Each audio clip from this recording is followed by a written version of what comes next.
For 3,000 years, the pharaohs of ancient Egypt attempted to fulfill their greatest dream, immortality. There were different possible ways by which to succeed, and each chose their own. But only one, the greatest, tried them all, Ramses II. I'm introducing this episode to you, a story of a great king, the greatest of all the kings of ancient Egypt. You will go with me to his tomb and his temple to understand the quest for immortality.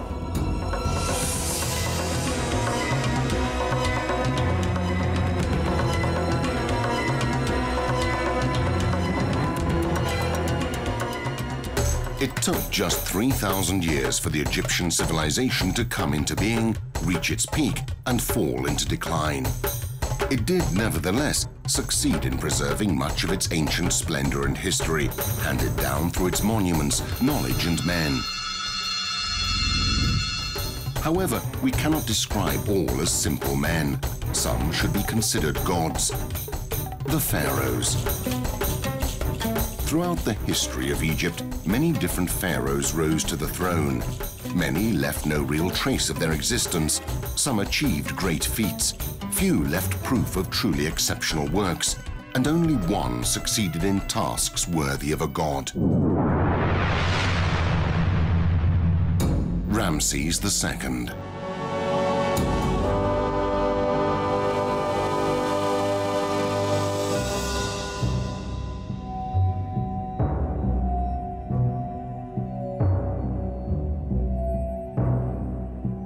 This is the tomb of Ramses II. It was the first tomb to be constructed at the entrance of the Valley of the Kings. And this tomb, you can see it's about 686 meters square large. It is the largest tomb in the Valley of the Kings. The tomb actually is for one of the kings who ruled Egypt about 66 years. Ramses II died an old man at around the age of 90 in 1213 BC.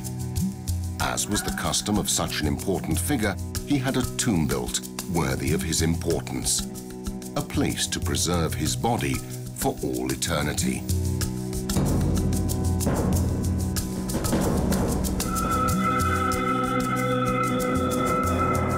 The layout of KV7 tomb is very complex. The large burial chamber, raised up on 8 pillars that today have unfortunately suffered a great deal of damage, is accessed through a long corridor. A number of secondary rooms lead off from the main chamber.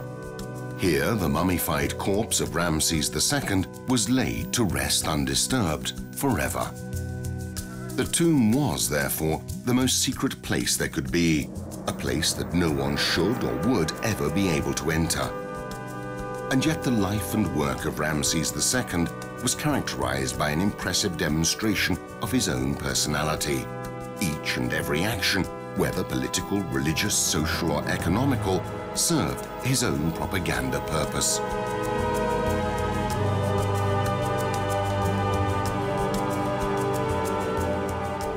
A prime example of this conduct is the Temple of Abu Simbel, ordered by Ramses II to show off his own personality and intimidate populations beyond the southern borders of Egypt.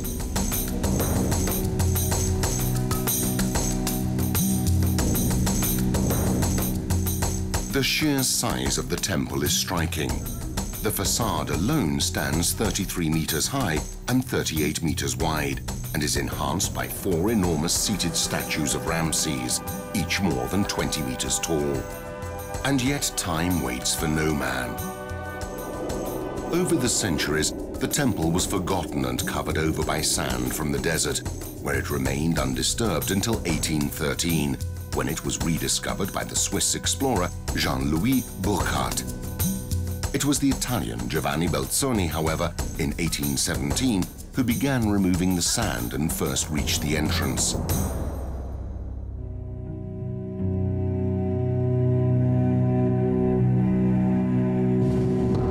The sight before him is the same enjoyed by visitors today. A large room decorated by tall statues of Ramses II as Osiris. This leads off to a series of other rooms.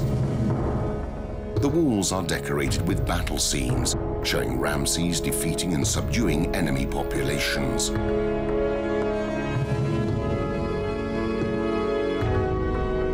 At the bottom, we find the Holy of the Holiest, the most sacred place of all. Here, 4 statues sit representing the pharaoh amidst the 3 gods to whom the temple is dedicated: Ra, Horakti, Amon, and Ptah. Well, the people considered him as a god, and he himself reclaimed that he is one of the gods. And you can see this very clear at the temple of Abu Simbel.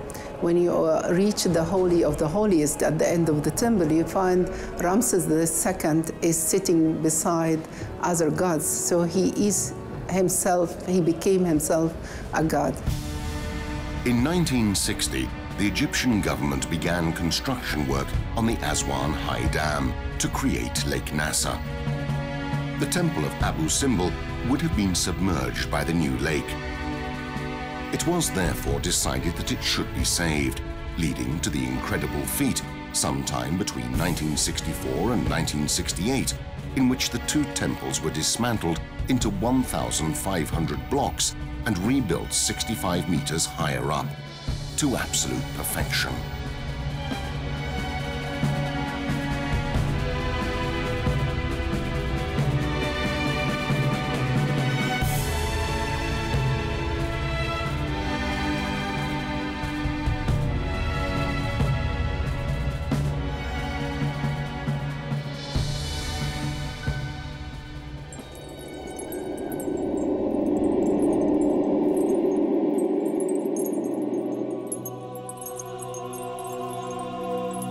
Before being moved, the orientation was studied in such a way that on the 22nd of February and the 22nd of October, the rising sun lit the statues at the bottom.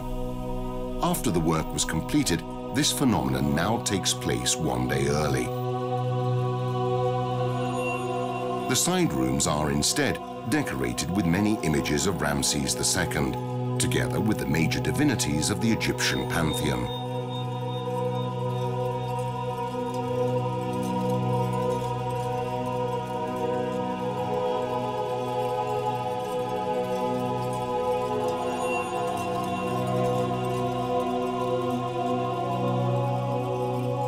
Ramses had a smaller temple built next to the main one, which was devoted to Hathor, goddess of love, and his wife, Nefertari.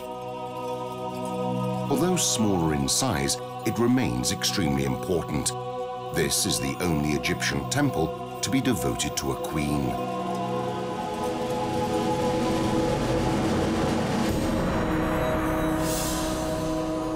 Nefertari was the first great royal wife of Ramses II, and also the most loved.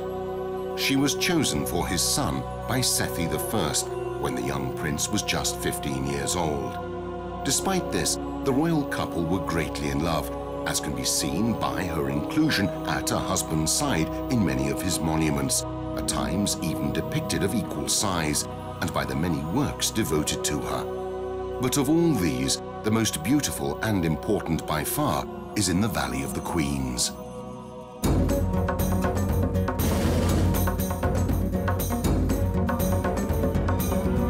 This desolate wadi is the Valley of the Queens, one of the royal burial grounds of the New Kingdom.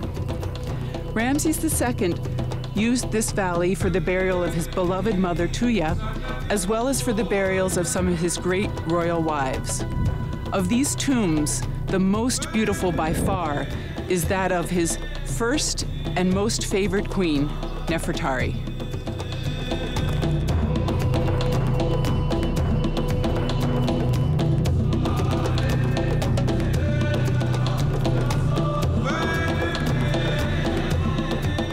today, more than 3,000 years later, the tomb retains all its original splendor.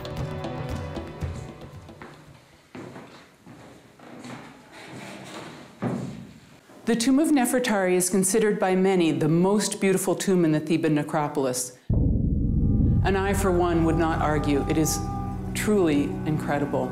Nefertari was the most important of Ramses II's 8 chief wives. She married her husband before he came to the throne, and until she died in the 25th year of his reign, she was his most important, his principal consort.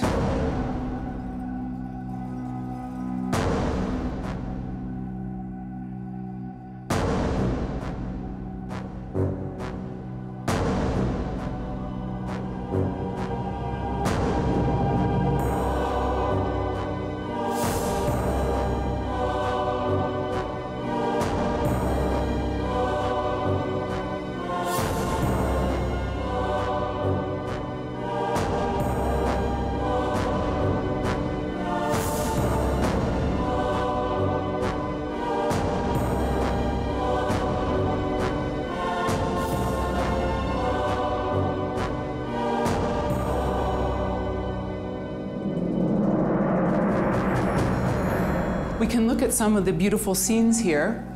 Here we have Nefertari. This is actually a spell from the Book of the Dead. And here she is playing the game of Senet against an invisible opponent. You can see how beautifully she's drawn, and there she is sitting in front of the Senet game. We see Nefertari as a mummy being protected by Isis and Nephthys, who are the sisters of Osiris and help him be resurrected. So she is again playing the role of Osiris here. Here she is as Osiris. Nefertari wears this red ribbon around her waist, and here she is as Osiris, again wearing this red ribbon. And you can also see this sort of feminine form of Osiris here. Normally Osiris is male, he's the king of the dead.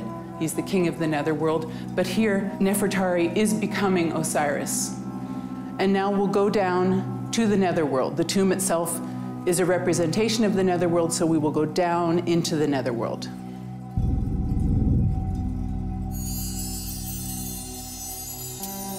We're now in the burial chamber, the deepest part of the tomb.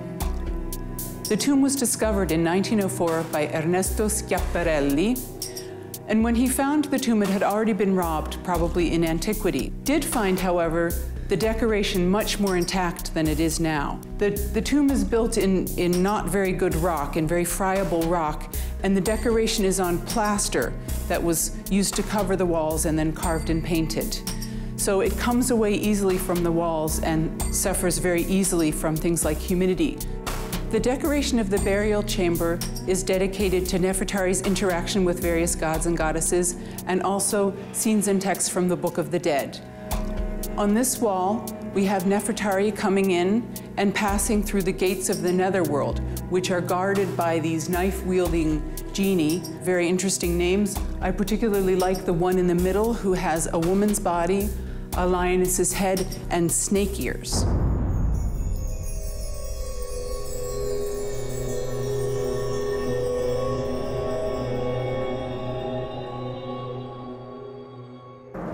The decoration in this side chamber is extremely well preserved and well worth looking at. Here we have some beautiful representations of Nefertari herself and a gallery of some of the most important gods in the Egyptian pantheon.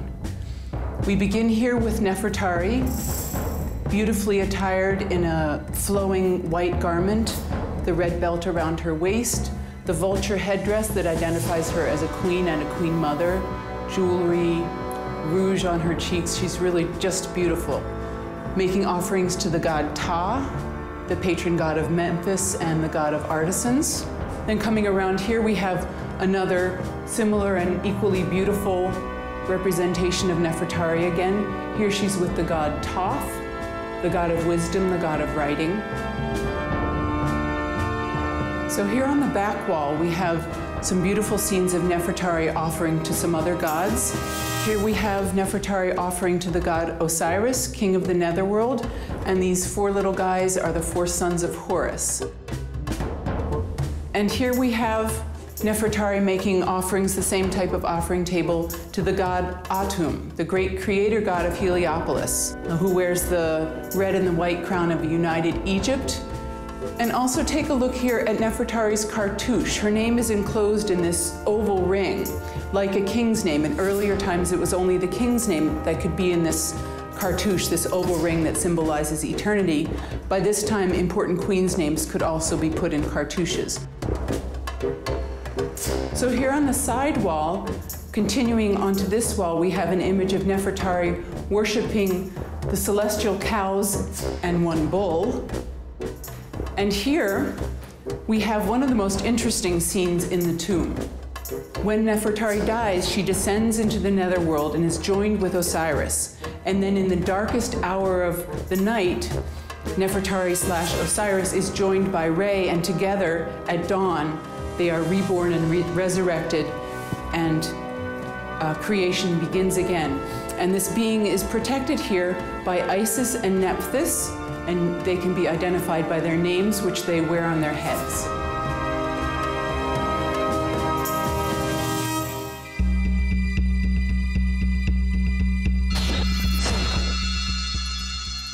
Ramses II imposed the cult of his personality in many different ways.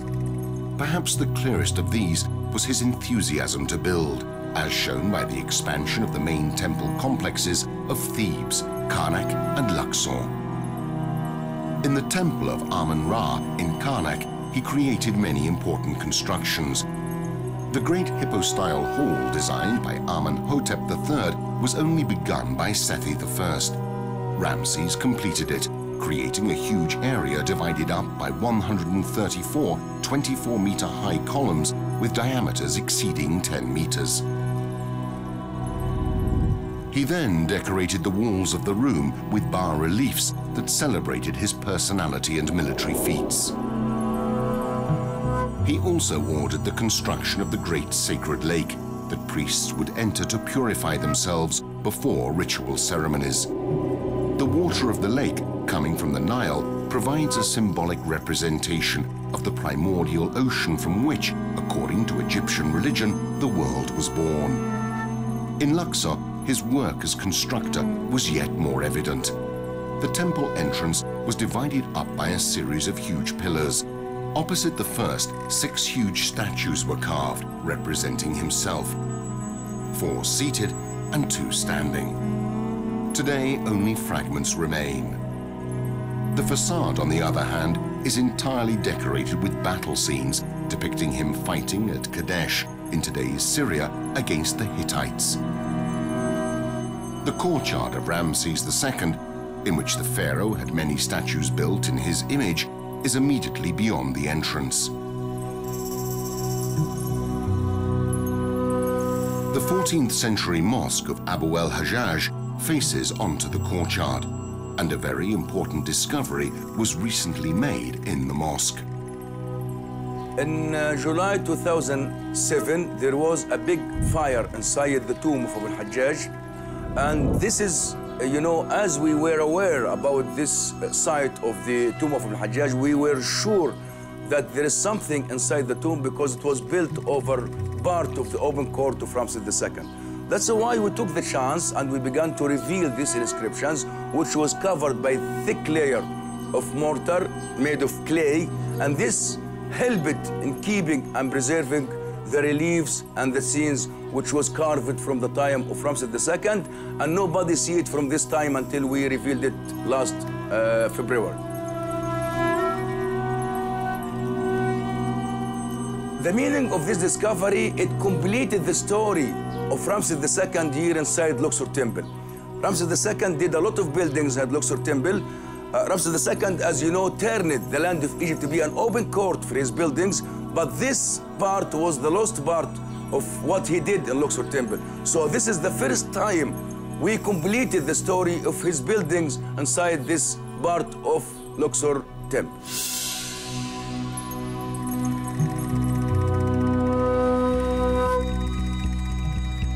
But Ramses the Builder did much more. He created many works of art marked with scrolls bearing his name, and monuments decorated with statues that showed his triumphs. The best example of his ideals is the Ramesseum.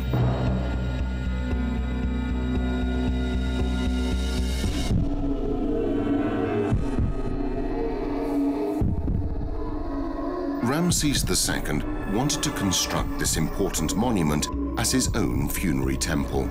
Despite the fact that it was a public building, it was intended, just like a tomb, to carry out its own private function only after the sovereign's death. The temple was, in fact, designed not so much to house the pharaoh's body after his death, but rather as a place where all cults linked to his person would be celebrated for centuries. To create it, Ramses II dismantled and reused a whole series of other buildings.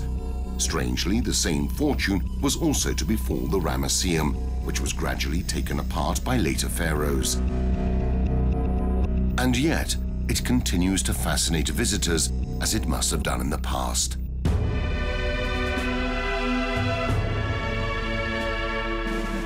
Actually, when I come to this place, even at night, I can smell history. A history that cannot be written, cannot be known, because this man was unique. To come and sit beside this statue of Ramses II, about 1,000 tons. Can you believe it? This was cut from Aswan, from granite, came through the Nile to this place. We can imagine how the quest of immortality for the ancient Egyptian made them to this unique architecture.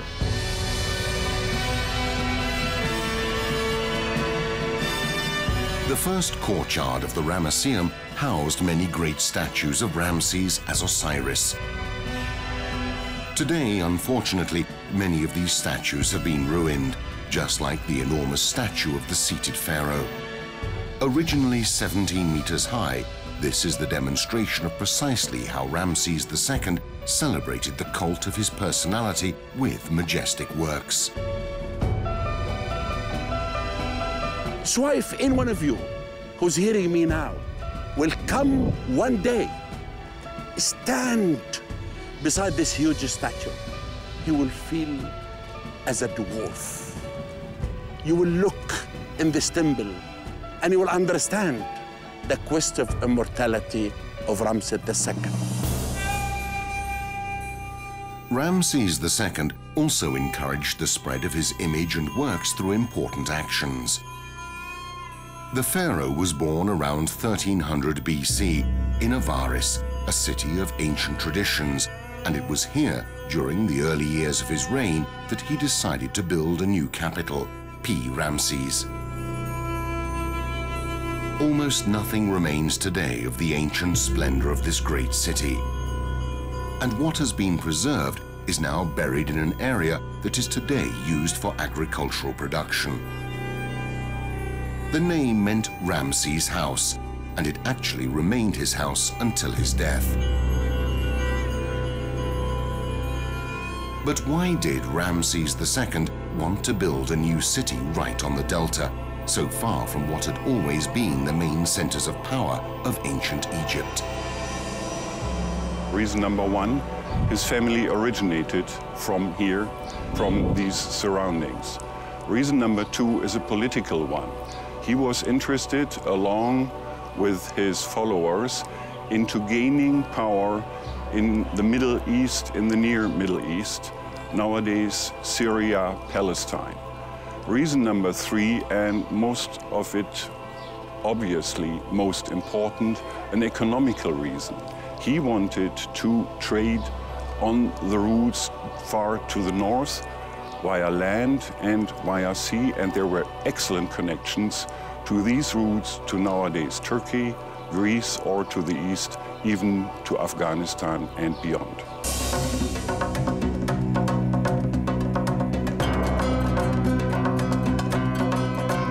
Thanks to German archaeologist Edgar Pusch and his team, working in today's village of Cantir, where P. Ramses stood so long ago, today we have a clearer idea as to how the city must have looked in ancient times.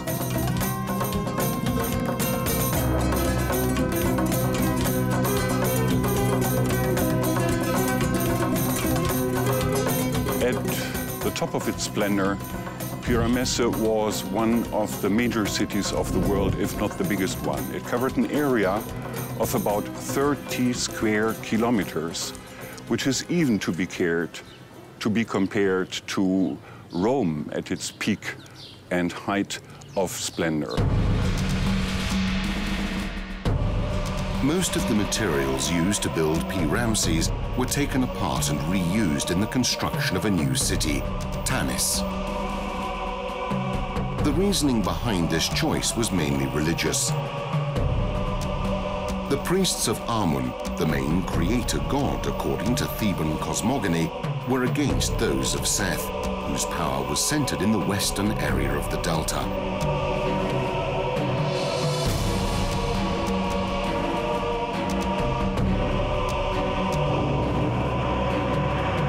Gradually, the priests of Amun had the better of those of Seth, the dynastic god of the family of Ramses.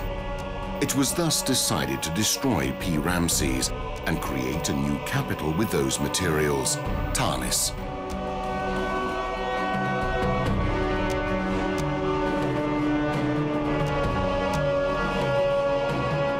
This important decision allowed Ramses II to reap the rewards of all his predecessors had done. Starting with the person who had given life to a new royal stock, his grandfather Ramses I, with whom an important era of Egyptian history began. With him, a new dynasty was born, the 19th, and the central power began to move towards the delta area. Ramses I reigned for a very short time and then was succeeded by his son, Seti I. Seti I's son was Ramses II, and his mother, Ramses II's mother, was named Tuya, and she was also from a military family, and Ramses II was very devoted to his mother and built monuments for her and treated her very well. Ramses II was very important during his father's reign. He was commander-in-chief of the army. He led the Egyptian army into battle. He helped with his father's building projects. And when his father died, he was more than ready to become king himself. It was thus that Ramses II, having become king, enjoyed the inheritance left by his forefathers, completing their ideals. Simply building a new capital was not enough for the young pharaoh. He understood that in order to promote the cult of his power, he needed to spread his image throughout Egypt. The image that Ramses II wanted to leave behind was that of a young warrior, ready to fight and conquer for the glory of his people. And this is precisely what is represented in his statues, which, however, would appear to differ significantly from his mummy. Fortunately, the mummy of Ramses II, who died at approximately 90 years of age, was rediscovered and is still available to make a comparison between the symmetry of his statue and the king himself. As opposed to the statue of Akhenaten, the statues of Ramses II do not depict the king as a man, but rather emphasize the physical characteristics of a king.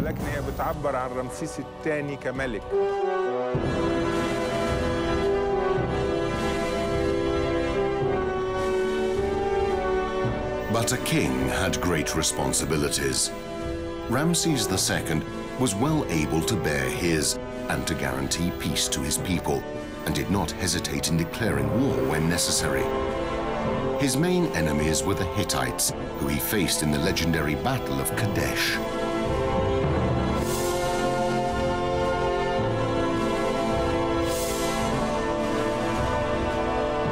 Ramses wanted the main temples and monuments he had constructed to show a detailed account of the battle. From the bas-reliefs of the Ramesseum, Karnak, and particularly Abu Simbel, we can reconstruct the main stages of this battle.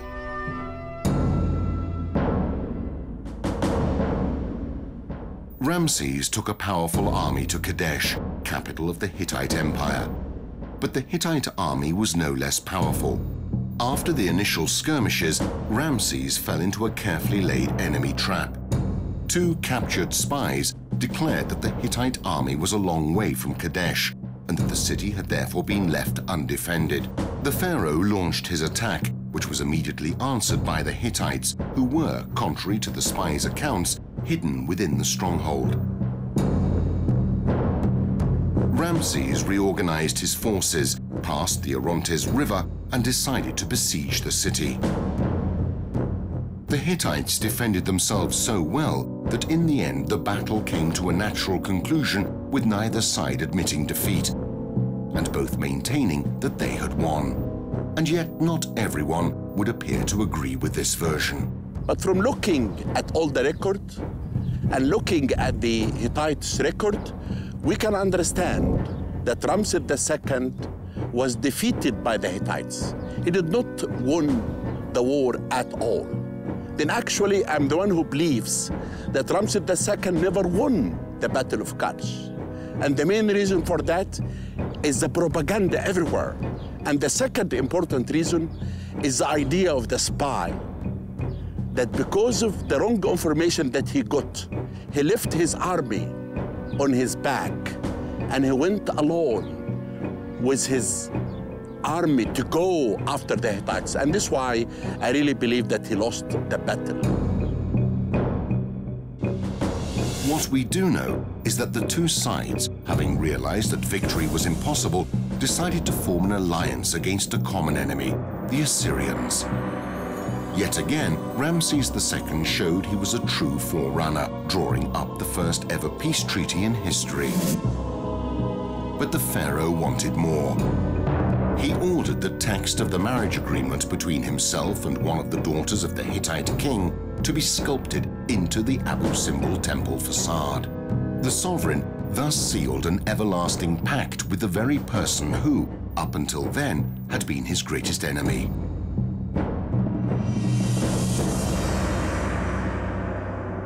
The daughter of the great chief of Hatti, after having crossed Egypt, was brought before His Majesty. His Majesty saw that she was fair of face as a goddess. He ordered her name to be wife of the king, Mahat Hor Neferure, that she may live long.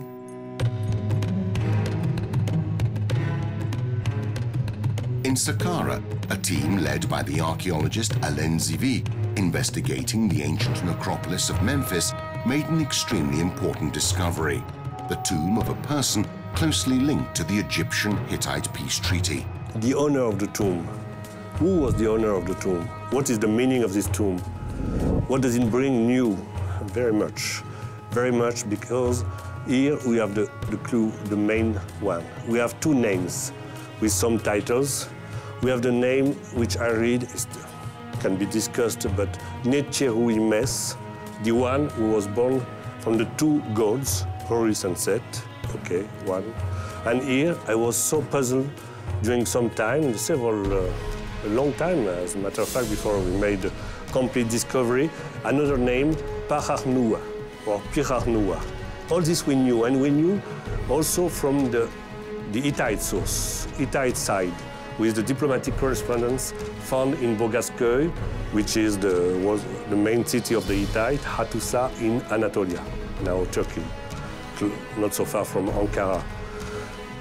And in this diplomatic correspondence, the Hittites several times spoke about a royal pharaonic, a royal Egyptian envoy, messenger, ambassador, we can call him an ambassador, who was called Paharnawa or Pirarnawa.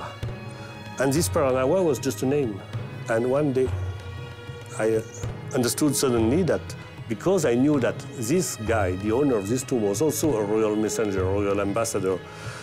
We were in the time of Ramses II. We have the cartouche. I understood Paharnawa is here. This is the tomb of the Paharnawa mentioned by the Hittites. Ramses II proved to be a clever politician and worthy warrior. He created works destined to last forever. He loved and was loved by his people, and upon his death, left a wealthy, peaceful kingdom.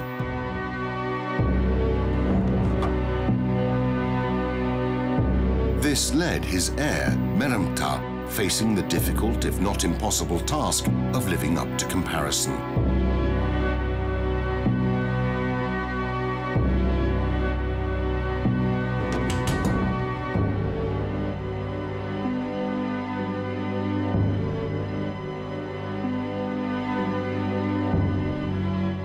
Meneptah was the son of Ramses the Great and his second chief queen, Iset-Nofret. He was appointed crown prince in about the 55th year of his father's 67-year-long reign, surviving 12 older brothers and half-brothers to attain this rank. He was himself relatively old when he succeeded his father. After having waited many years and finally having come to the throne, Meneptah found he faced an impossible task: to live up to comparison with his father. He failed and was equal to his father in only one thing: his tomb. Meneptah died after about 10 years as king of Egypt and was buried in this enormous tomb, one of the biggest in the Valley of the Kings. The large burial chamber, accessible through a long, steep corridor, still holds the large alabaster sarcophagus that housed the pharaoh's mummy, now preserved in the Egyptian Museum of Cairo. Meneptah was only one of the more than 100 children that sources attribute to Ramses II. The celebration of his personality and the ultimate goal of reaching immortality would of course continue through his descendants, and Ramses understood this better than any other. And yet such greatness also brought him great pain. Having reigned until the age of almost 90, he saw many of his children die before him. This was perhaps why he decided to build a tomb in which to preserve the mortal remains of his children in an attempt to guarantee their immortality too. Here we are in one of the largest tombs in the Valley of the Kings, KV5.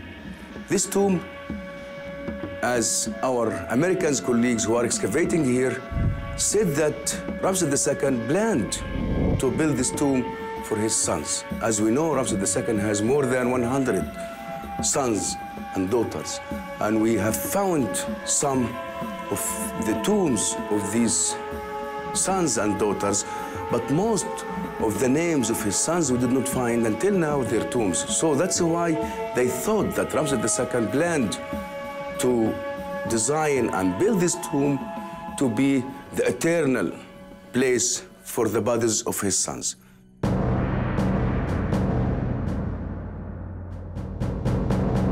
In 1825, the English archaeologist James Burton discovered the entrance to a tomb identified as KV5.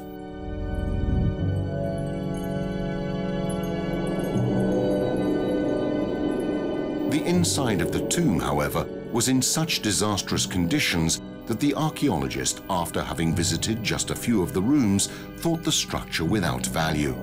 The tomb was then forgotten about for more than 150 years.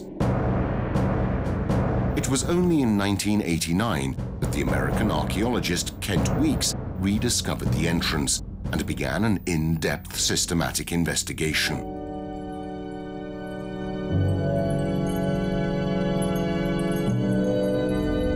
After years of painstaking research, in 1995 he made an important discovery. Whilst he and his team were digging in the main chamber, called Chamber 3, he went through a pile of rubble to find himself in a corridor more than 60 meters long, with many other rooms opening up to the sides. The discovery was considered the most important since that of Tutankhamun.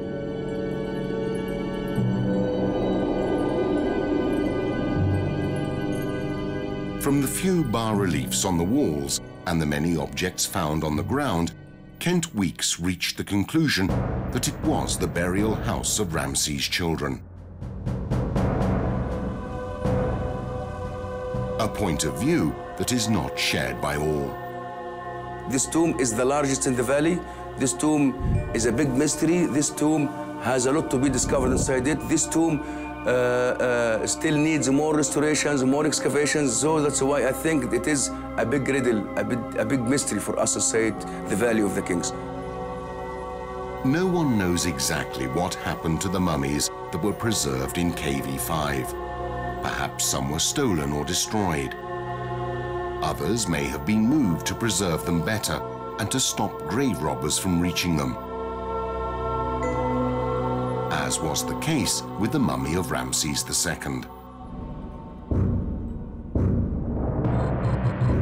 It was found in 1881 in a secret hiding place in Deir el-Bahari near the temple of Queen Hatshepsut, where many other royal mummies had been hidden. The pharaoh's body was probably moved there shortly after his death. His tomb was thus abandoned or reused for other purposes over the centuries, also deteriorating due to flooding and earthquakes. Important restoration work is now underway. As the head of Antiquities now, I'm looking for people to restore this tomb. Because even there is very little scenes that you can see in this tomb, but still it has the smell of the most famous king of ancient Egypt, Ramses the Great.